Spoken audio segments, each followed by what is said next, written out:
Dans les Flandres, le littoral et l'intérieur des terres telles que nous les connaissons aujourd'hui sont le fruit de la conquête de l'homme sur la mer. En France comme en Belgique, il y a encore quelques siècles, tout ou partie du territoire était sous l'eau. Au fil du temps, par un effet naturel, la mer a laissé la place à un vaste marécage asséché, puis mis en culture par les moines.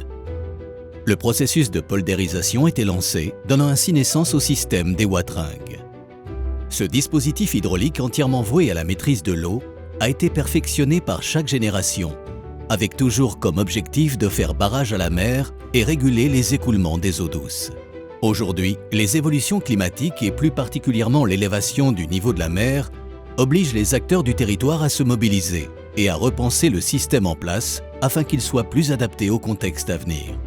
C'est précisément pour répondre à la menace que le projet Magetto a vu le jour. Il consiste en une coopération transfrontalière pour maîtriser et gérer l'écoulement des eaux entre Dunkerque et Nieuport.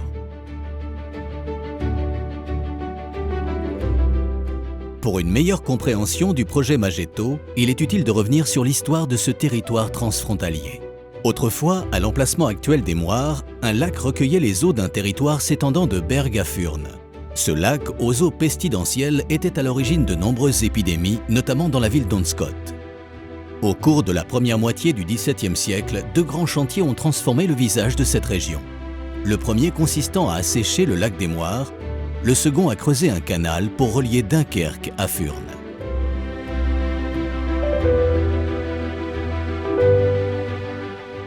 C'est Wenceslas Koberger qui s'attache à l'assèchement du lac des Moires en 1619. Pour ce faire, l'ingénieur ceinture le lac d'une digue et 23 moules à vent, actionnant des vis sans fin, rejetant les eaux à l'extérieur. Celles-ci sont alors recueillies par un fossé circulaire latéral à la digue, le Ringslot. Les eaux sont ensuite réorientées vers Dunkerque. L'assèchement des Moires résout de façon fulgurante les problèmes d'insalubrité de la région et dynamise l'économie locale en offrant de nouvelles terres très fertiles à l'exploitation. Cependant, la réalisation de ce travail que Koberger mène à bien en 6 ans bouleverse le système d'écoulement du secteur. Les Moires, par l'effet du dessèchement, passent de fonds servants, inondables, à fonds dominants, non inondables.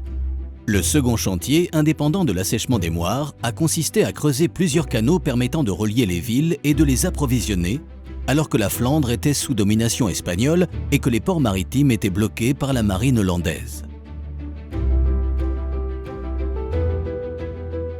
Dat kanaal Veurne-Duinkerke is in feite de laatste etappe van een groot infrastructuurwerk die vanaf 1620 is aangezet met de bedoeling van de stad Antwerpen opnieuw met de zee te verbinden.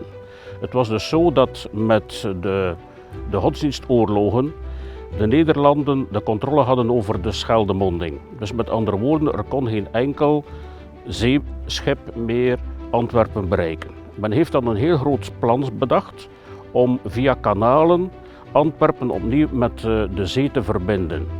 Dus men gebruikte heel eenvoudig voor een stuk de Schelde, dan maakte men een kanaal richting Gent, van Gent naar Brugge en van Brugge naar Oostende. En daarop heeft men dan, in de verdere jaren, heeft men dan het kanaal Passendale, Niepoort, Veurne, Duinkerke geënt. Die onderneming heeft ongeveer 20 jaar in beslag genomen, dus wat wil zeggen heel vlug in deze tijd.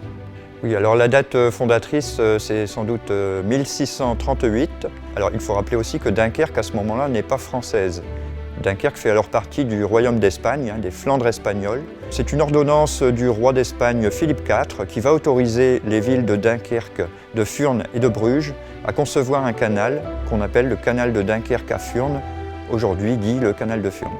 Alors la fonction à l'époque était très différente. À l'époque, donc, nous sommes dans le royaume d'Espagne, catholique, et que nous subissons souvent la pression des Hollandais, qui sont eux protestants. Et ainsi, ils bloquent le port de Dunkerque en 1638, ce qui occasionne des problèmes de disette à Dunkerque. Donc pour trouver une autre solution pour l'approvisionnement en vivres à Dunkerque, on va penser à creuser un canal qui va nous relier aux villes de Furnes, de Bruges. En 1891, donc, une convention va régir la question des eaux sur le canal de Furnes entre les Français et les Belges. Oui. Alors finalement, c'est toute l'histoire de ce canal qui évoque l'aspect transfrontalier, puisque Ce canal il était déjà entretenu par les villes de Dunkerque, de Furnes et de Bruges avec des systèmes de quote-part, par exemple du XVIIIe siècle. Pour le coup, les Français et nos voisins de l'autre côté de la frontière vont se mettre des moyens en commun pour entretenir ce canal, pour entretenir les écluses, les ponts, pour aussi curer le canal qui en a souvent besoin.